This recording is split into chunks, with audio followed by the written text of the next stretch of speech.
Hi all, welcome back to the channel Social Work Education. Today we are going to discuss the topic social group work. Human being is a social animal. They can't live without the social interaction and community life. Social interaction is one of the indirect way learning by doing. Social group work is that method of social work which helps individuals in the improvement of their social functioning and the achievement of desirable social goals. Social group work is the method which helps the individuals to enhance their social functioning through purposeful group experience and cope more effectively with their problems.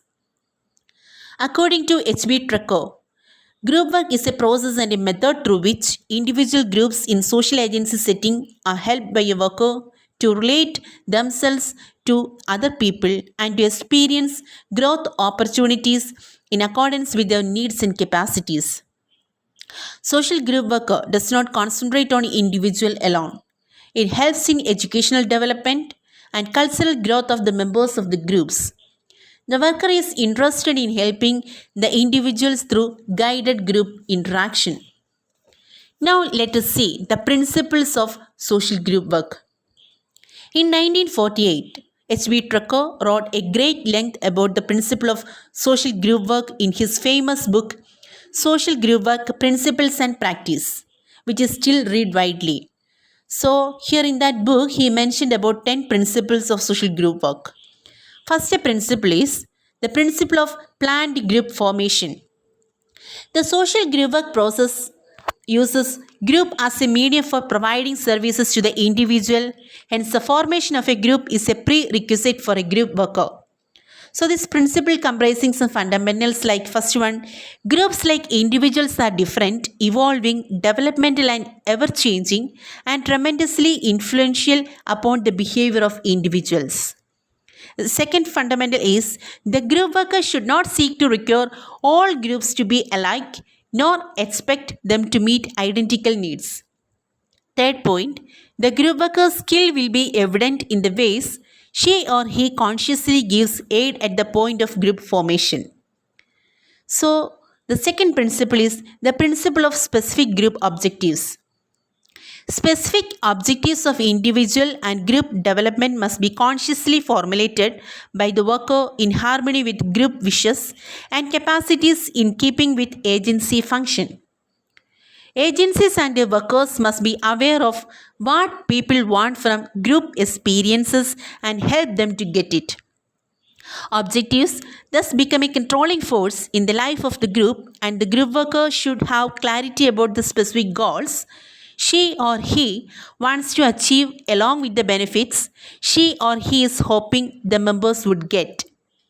The expectations and aspirations of the members should also be given due weightage while formulating the objectives and activities planned accordingly. When the worker focuses on individual and group objectives, she or he reduces the likelihood of permitting her or his own needs to get in the way of the group. The group worker who recognizes the need for consciously formulated specific objectives for individuals and groups become a purposeful rather than an unforced worker and makes the group work in a planned and haphazard exercise. Third principle, the principle of purposeful worker group relationships. A conscious, purposeful relationship must be established between the worker and the group members based on mutual acceptance. So, this principle is based on the premise that it is both possible and necessary to create an effective working relationship with the group before the worker can be of any help. So, before the worker helps the group members to develop meaningful relationships with each other, she or he should first create a meaningful and purposeful relationship with the group. When the group workers adopt the procedures suggested by this principle, they begin their work motivated by an initial desire to understand the group as a basis for helping it. By encouraging the group to be itself and accepting it as it is, the worker become accepted and helpful to the group. So the third principle, that is principle of, the fourth principle, the principle of continuous individualization. Groups are different and individuals utilize group experiences in a variety of ways to meet their differing needs. Consequently, the principle of continuous individualization must be practiced by the group worker. Each group has to be seen as unique, different from any other group, like the members in the group. When the group worker individualizes a group, she accepts the fact that human beings are naturally different. The worker should be ready for a variety of individual responses rather than a uniformity of response. Individualization should be a continuous process on the part of the group worker who accepts the certainty of change. Fifth principle of guided group interaction. Social group work is a method through which individuals in groups in an agency setting are helped by a professionally trained worker who guided their interaction in various program activities. The idea is that they relate themselves with others and experience growth opportunities in accordance with their needs and capacities. The main source of energy which propels the group is the interaction of the members, and the group worker influences this interaction by the quality of his or her participation. Interaction is a process whereby two or more persons are in a meaningful contact whereby their behavior is modified. So, the presence of the worker, whose role is to actively influence the type and the degree of interaction, converts the social process into the social group work process. When people are in groups, the possibility of interaction and inter stimulation are always present. The social group worker uses methods that stimulate the group to be fullest possible analysis and understanding of their own situation, and thereupon influence the social interaction of the constituent members of the society. So, the next principle is the principle of democratic group self-determination. The principle of self-determination is a core value of social work philosophy and has to be practiced. Irrespective of the method of working in social group work method, as in other methods of social work, this principle is of great significance. The idea is to inculcate in the members an ideology of democracy. The group must be helped to be make its own decisions and determine its own activities, taking the maximum amount of responsibility in line with its capacity and ability. The aim of the group worker is to encourage and ever increasing capacity on the part of the group to make responsibility for its actions.